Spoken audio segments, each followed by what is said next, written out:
राधे राधे भक्तों, आज जो बात मैं कहने जा रहा हूं उसे ध्यान से सुनना, क्योंकि ये ज्ञान किताबों में नहीं मिलेगा, मंदिरों में भी नहीं मिलेगा।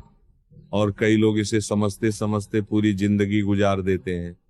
सच्चाई ये है, ईश्वर जब जीवन में आते हैं तब सुख नहीं बढ़ता, संकेत बढ़ते हैं।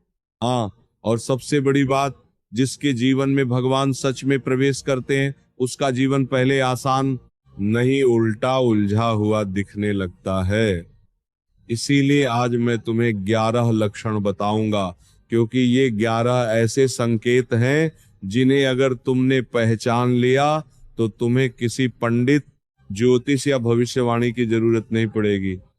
और ध्यान रखना, हो सकता है अभी जो तुम्हारे साथ हो रहा है वही तुम्हारी सबसे बड़ी कृपा हो। पहला लक्षण, टूटती परिस्थितियां पर अंदर अजीब शांति।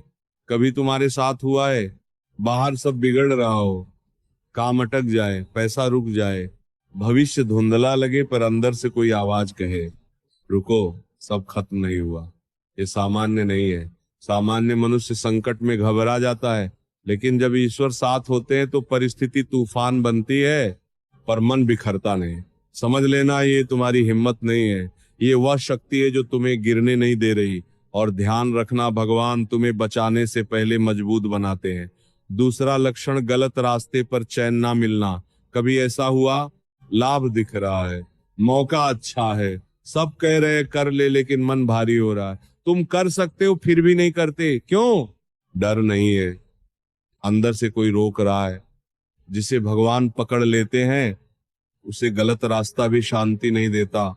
बहुत लोग पाप इसलिए करते हैं क्योंकि उन्हें अंदर से चेतावनी नहीं मिलती।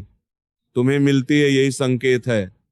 तीसरा लक्षण, मेहनत पूरी परिणाम। देर से तुम मेहनत करते हो, नियत साफ रखते हो, फिर भी परिणाम देर से मिलता है। और सबसे बड़ी बात, देर मिलने पर तुम टूटते नहीं, समझदार बनते जाते हो। याद रखना, ईश्वर इनकार नहीं करते, तैयारी कराते हैं। ऊंचाई देने से पहले वह सहन शक्ति देते हैं, क्योंकि बिना सहन शक्ति के मिली सफलता विनाश बनती है। जो देर से मिलता है वही अक्सर टिकता है। चौथा लक्षण, लोग बिना कारण दूर होना। अचानक कुछ लोग जीवन से निकलने लगते हैं, ना झगड़ा ना कारण, बस दूरी। तुम रोकना चाहते हो पर रोकते नहीं। सच जानो, यह अस्वीकृति नहीं है, ये छटाई है। भगवान तुम्हारी मंजिल से पहले तुम्हारा बोझ हल्का करते हैं। हर साथ देने वाला व्यक्ति तुम्हारी यात्रा के लिए सही नहीं होता। पांचवा लक्षण, समस्या वही, घबराहट कम। समस्याएं खत्म नहीं हुई पर डर कम हो गया, नींद वापस आने लगी, मन कहने लगा जो होगा देखा जाएगा। ये लापरवाही नहीं है, ये विश्वास की शुरुआत है। पहले तुम परिस्थिति पर भरोसा करते थे, अब तुम अदृश्य सहारे पर भरोसा करने लगे हो। छठा लक्षण, बदला लेने की इच्छा खत्म। जिसने चोट दी उसके लिए अंदर आग थी, फिर अचानक एक दिन मन कहता है छोड़ो, जाने दो।